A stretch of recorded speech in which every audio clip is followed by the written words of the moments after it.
Good day to those who would like to learn about our topic today, which is finding the solution of rational inequality. It is finding the solution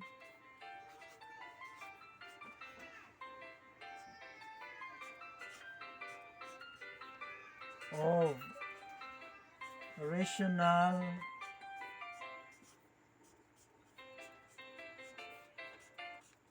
inequality.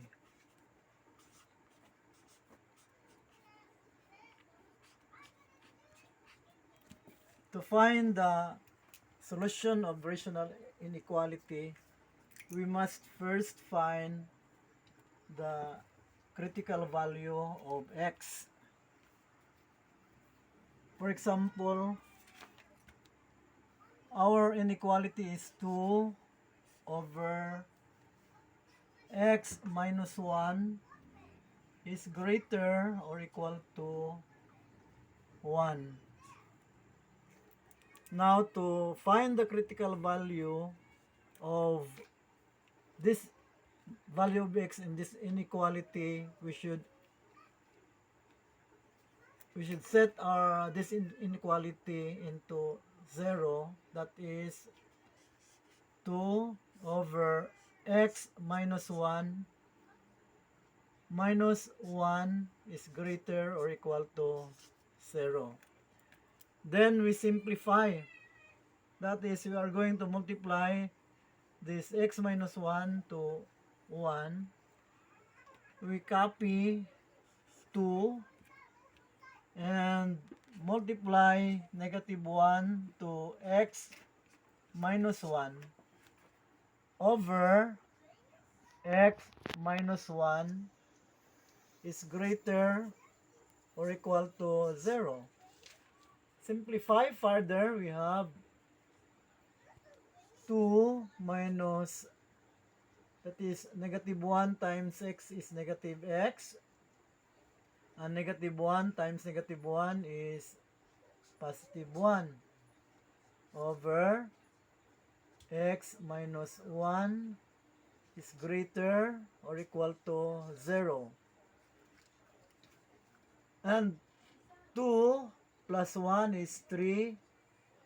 They are to be added, and negative x has no similar, so we have to copy negative x and add 2 plus 1 equals 3 over x minus 1 is greater or equal to 0.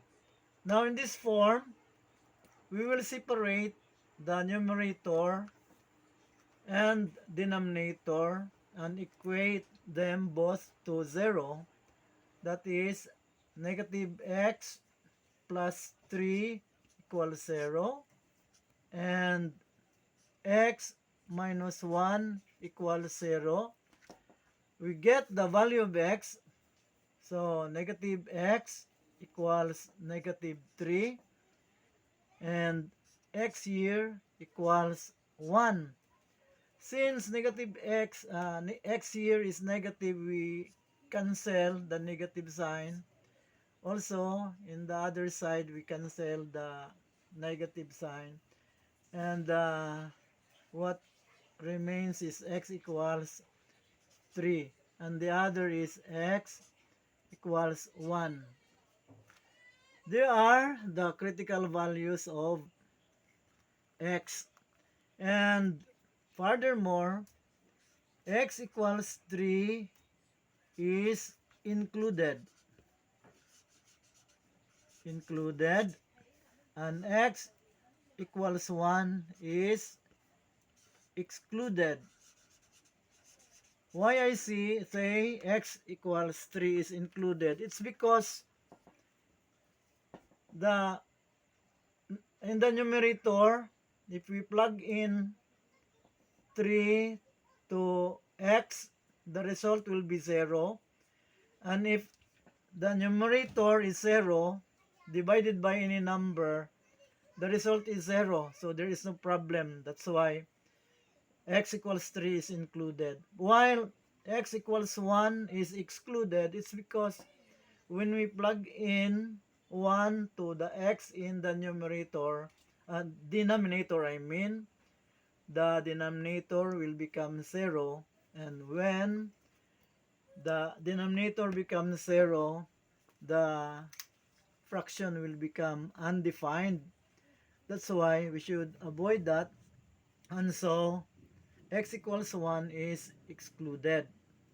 The notation of exclusion is for included, the symbol is, for included, the symbol is bracket. For excluded, the symbol is parenthesis.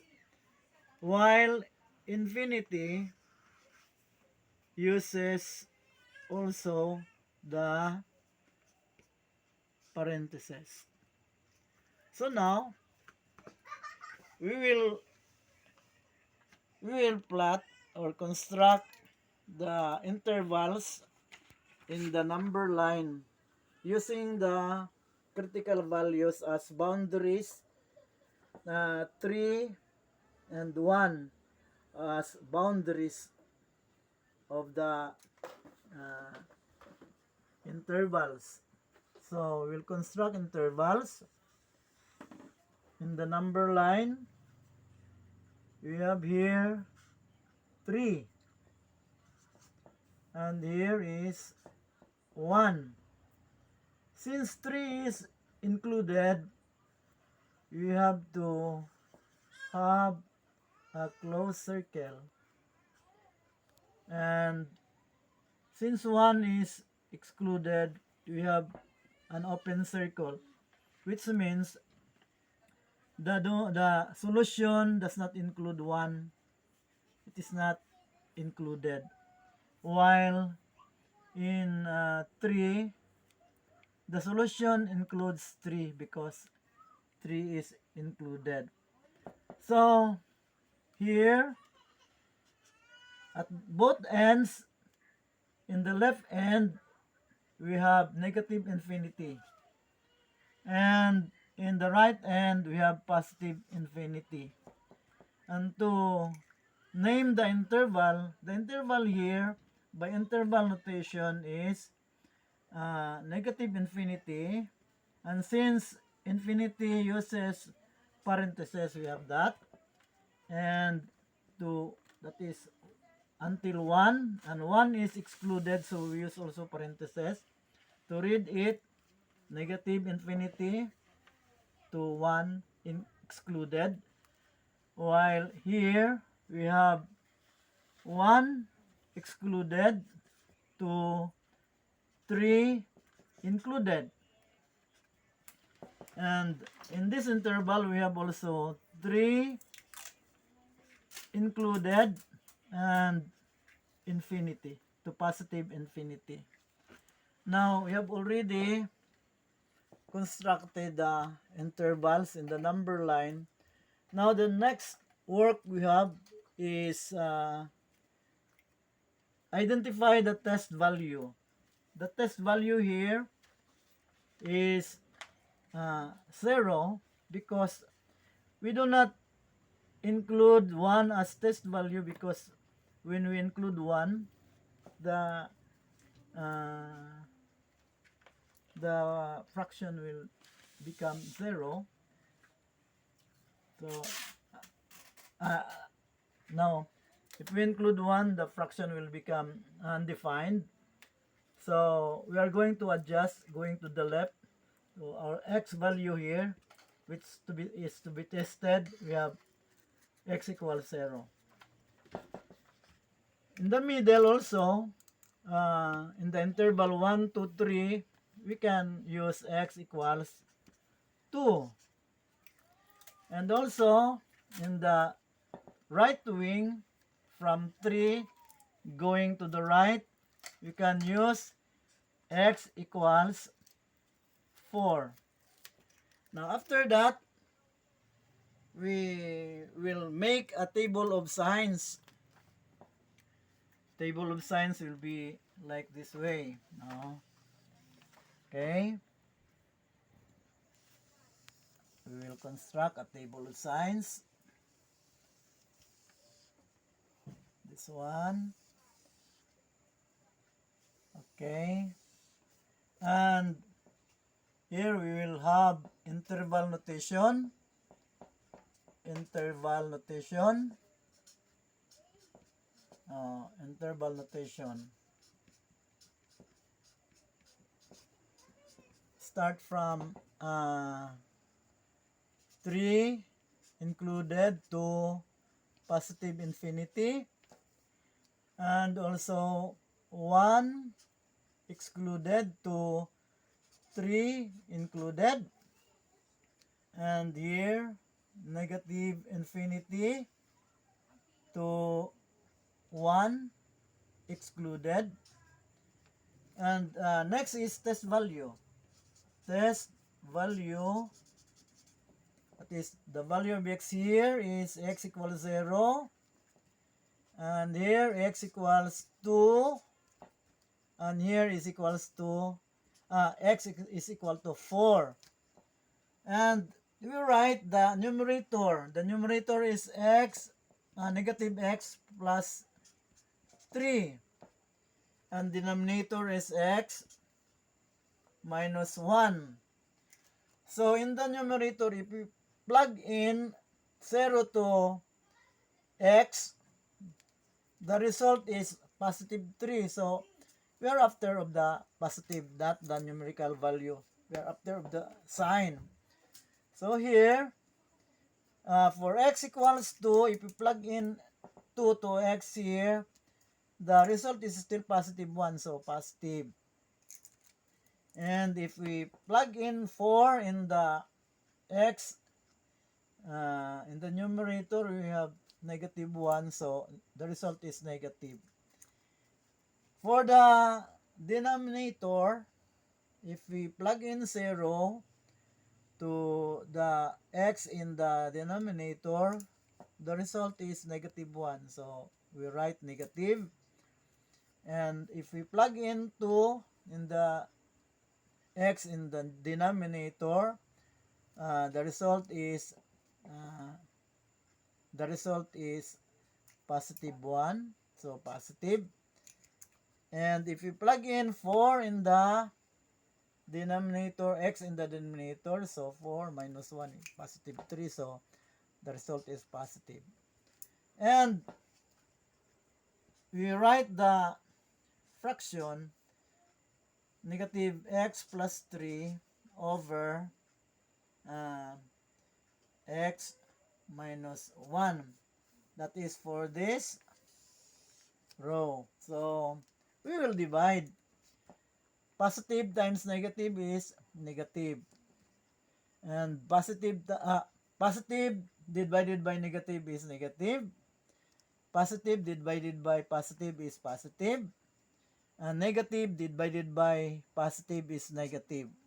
Now, going back to the resulting inequality, we have negative x plus 3 over x minus 1 is greater than or equal to 0. What numbers are greater than 0? The numbers greater than 0 are positive numbers.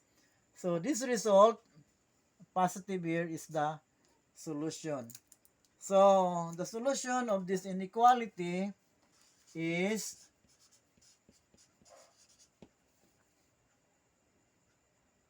1 excluded to 3 included. So it is just this is the sequence of how to find the solution of rational inequality. For example, is 2 over x minus 1 is greater than or equal to 1, and getting the critical values we have the critical values x equals 3 and x equals 1. And 3 is, x equals 3 is included because as I said, when you are going to plug in 3 to the numerator, 2x in the numerator becomes 0. And if the numerator becomes 0, that's alright. Okay. And x equals 1 is excluded because as I said, when you plug in 1 to the denominator will become 0. And if the denominator will become 0, the inequality will become undefined.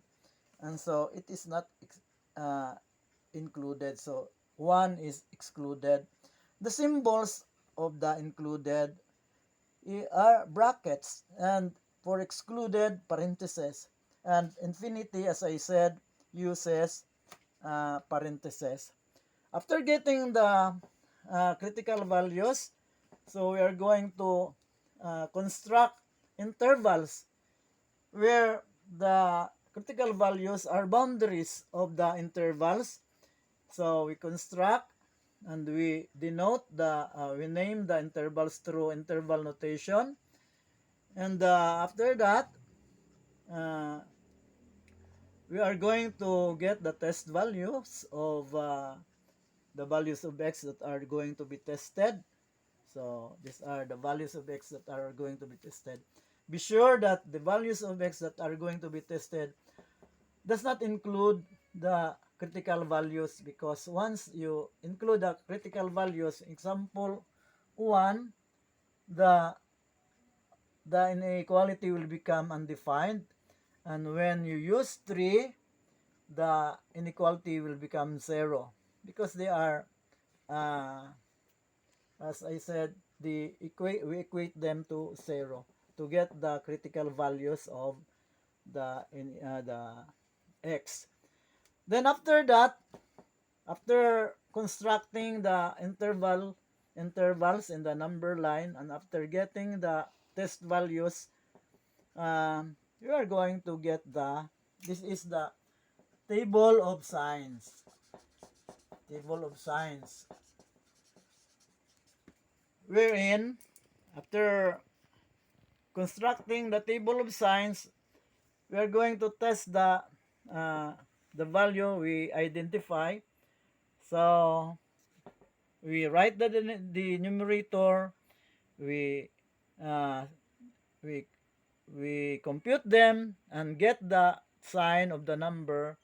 Also in the numerator, we compute and get the sign of the answer, and we divide them. We divide the signs to get the resulting signs. The quotient of signs are negative, positive, and negative. And so, since the numbers greater than 0 are positive, so we get this as our solution. 1 excluded and 3 included. So this is the solution. 1 included and 1 excluded and 3 included. So this ends the presentation. Thank you very much. I hope that you learn from this activity.